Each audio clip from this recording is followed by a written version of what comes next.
Hello everyone, welcome back to my channel. I'm Bets Golden, and today I'm going to be playing with some paint called gouache. For gouache, what I did was I ended up wetting my entire page first. I just wet it down with a paintbrush. This is a new medium to me. It's something I've been wanting to play with for over a year, and I just hadn't gotten my hands on it. And then Royal Talens sent me a set, and I am just loving it. So I've decided that I want to try to paint every day for 30 days. And I wanted to share that each day with you. But after another paint session I had, I decided that wasn't really a good idea because the last paint session I had was an epic fail and I walked away feeling frustrated. So I thought you probably would feel frustrated too because I didn't have any solutions. So I'm going to share the ones with you that end up being a good learning experience for me, and I'm able to learn something new about a product or maybe a self-discovery. And this one definitely hit all those marks. My intention when I started this was to paint a desert sunset. I live in the desert. I love our sunsets out here. However, it ended up something different. I was going to say completely different, but not completely different, just different. What I like about this paint is that it's pretty forgiving in that since it's opaque and it doesn't really blend after I dry it, I was able to cover up mistakes and almost like start over on it. At least that's what I got from this particular medium. It's great stuff. So I'm going for a nighttime type feel, and we have pink skies out here that are just beautiful. So that was what I was going with. Now I'm not an artist, clearly, and part of the reason why I want to paint straight for 30 days is to maybe learn some more about different types of paint mediums and maybe develop that skill.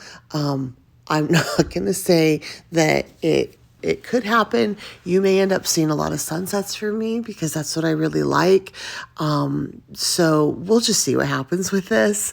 I may walk away after 30 days and go, that was fun. Okay, I'm ready to go back to card making and scrapbooking now, but who knows? So I am using this really beautiful blue, and I mixed it with some white just to get the base of the sky down. And then from there, I was thinking I would turn it almost into like a purple, but it took on a completely different, beautiful life of its own. I'm really happy with this whole piece, if you can't tell.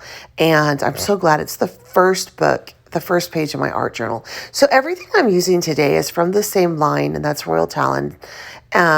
And so I have it listed down below for you in the description box, along with the other paints that I'm going to be painting with for the next 30 days.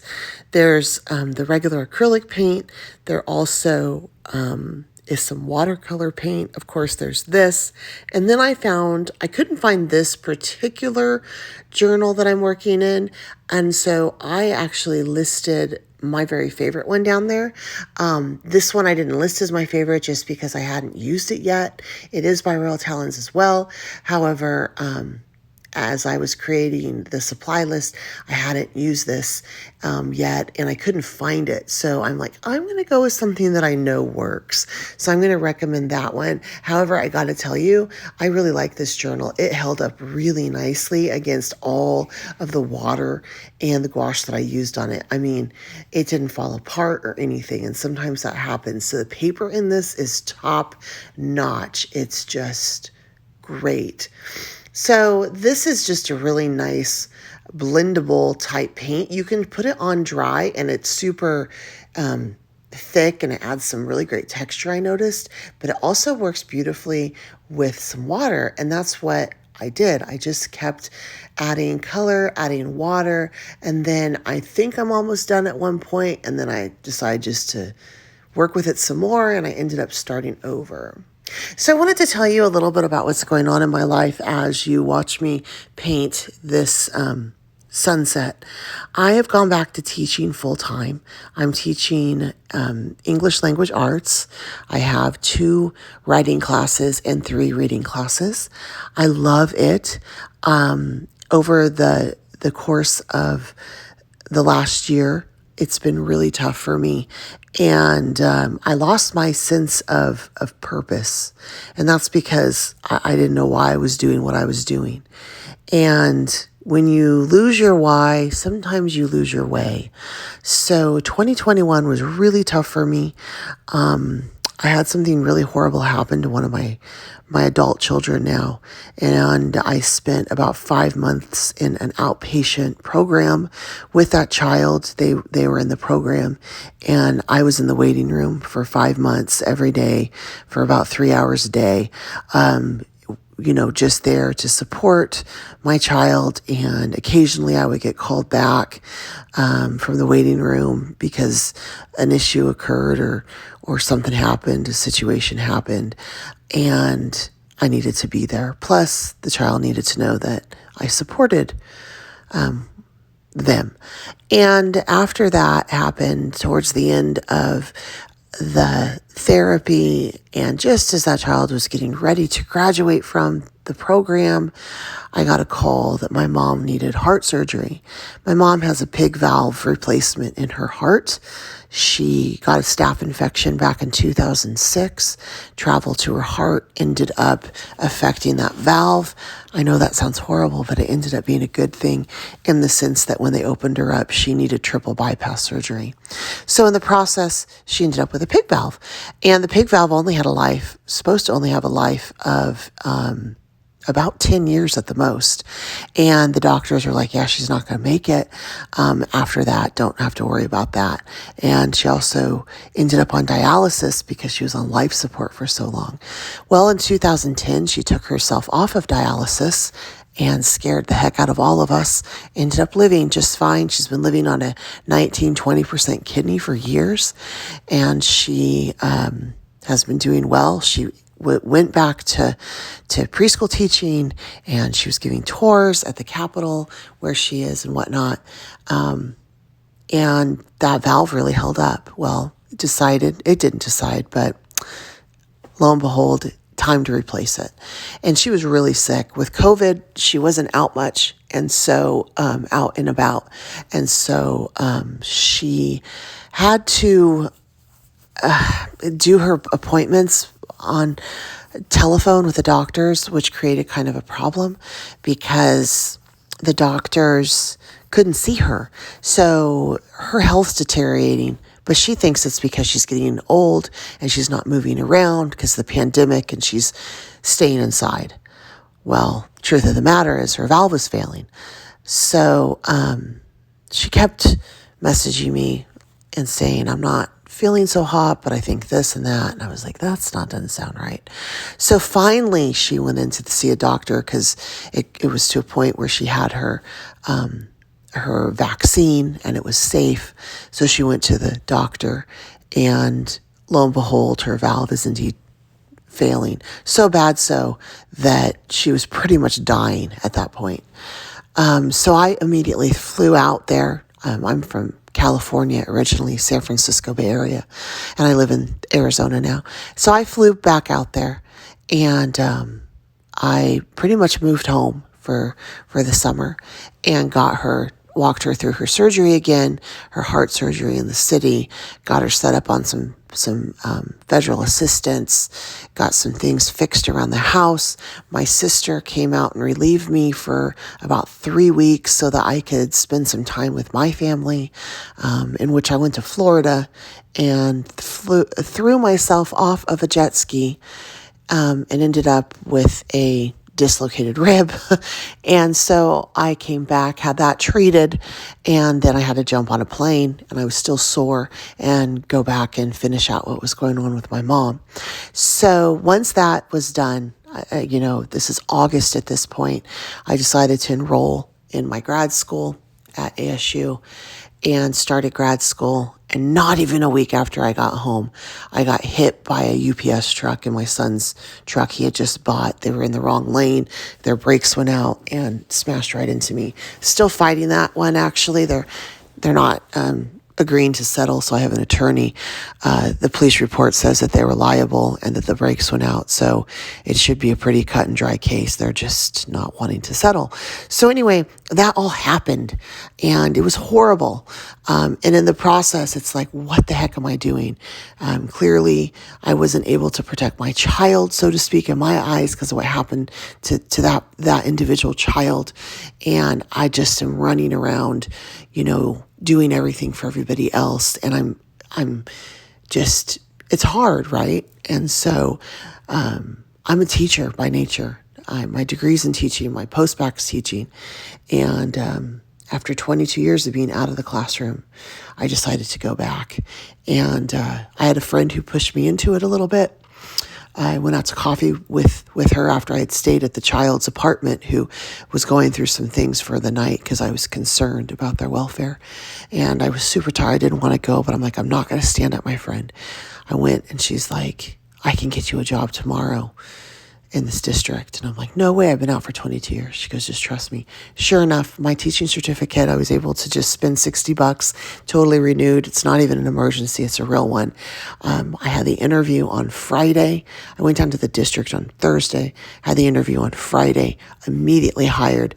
They had fall break. I started the following week, and it has been the best thing that I have done for myself, I think, in my adult life. I just love it. So videos here are going to still be around.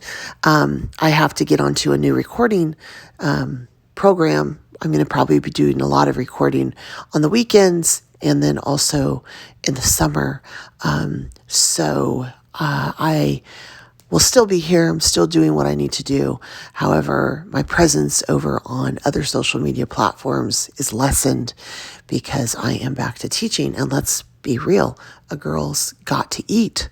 And so teaching, obviously is what's paying my bills now. And this is fun. And this does provide a little bit of a fun secondary income, but it didn't quite do the job as far as paying the mortgage and paying for insurance and things like that. So I'm super excited. I love my students. I'm in a great, great district. I have a great principal, and I'm just loving every minute of it. And I wanted to give you guys my update because I haven't said much over here about what's been going on in life, but that's pretty much what has been happening in my world. So if you stuck with that whole thing, let me know your thoughts down below. And also, this picture right here, I'm loving how it's turning out. It was supposed to be obviously a sunset over the desert, but it has turned into a sunset over the ocean. And there you go. And so that's going to finish this out. If you haven't subscribed to my channel and you want to see more content like this in paper crafting, card making, experimenting with different kinds of products, please go ahead and consider subscribing. Make sure you like this video if you enjoy it. It does help my channel grow when that happens, and I do need help with that. Obviously, I couldn't do what I'm doing without you guys. And if you have any questions or comments about what I'm doing, just leave it down below, and I'll try to do my best to answer them. And all the supplies that I'm using are listed down below. I also threw in, obviously some that I'm going to be playing with so I can use the supply list for the other videos too. If I can't find exactly what I'm using, I will list a supply that I've used that I know works in its place. One of the things that you don't see that is super cool that I'm using off screen is it's called a well rinse. I love that thing. It sits on my desk. Basically, it's like this a water dish for your paintbrushes, and you put like this water bottle on top. It all comes together, right? You put this water bottle, and as your water gets dirty, you just click this button and it goes into a well below, and then fresh water is able to refill that little section so you can continue to paint and have fresh water and not have to like constantly run and change your dirty water. I also have been known to accidentally confuse my dirty water with my drinking water or my coffee. Yeah, that doesn't happen with this. And there's a little area where you can put your paintbrushes to dry. So I really, really like that particular thing on my desk. It's there all the time. You don't ever really see it in my videos, but I'm constantly using it, and I just wanted to share it with you. If you want to get a better look at what it is, I do have that listed down below. And you can click on that link and it'll show you a picture so you can get a better idea of what I'm talking about. But it's a game changer when you're painting. All right, you guys, I am going to stop chatting your ear off, put on some music for you, and let you finish watching this out. Thank you so much for joining me today. I hope that you enjoy this, and make sure that you take some time to do things for yourself, whether that's an hour in your craft room, like I'm going to be doing every day for the next 30 days painting, or if it's going out in nature and taking a walk, reading a book, taking a nice bubbly bath, getting a massage, something. Take care of yourself, because if you're not taking care of yourself, you can't take care of the people around you. And that's what I learned also over the course of this year and going through that traumatic experience with my child. Until next time, happy crafting.